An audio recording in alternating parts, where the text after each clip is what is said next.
गोकुलनन्दन गोविन्द गोविन्द हरि गोविन्द गोकुलनन्दन गोविन्द नित्य निर्मल गोविन्द नीलमेघ श्याम गोविन्द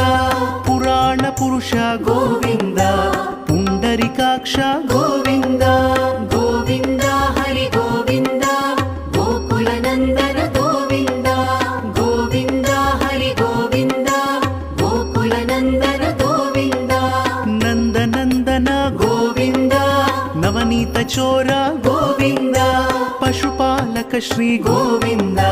पाप विमोचन गोविन्द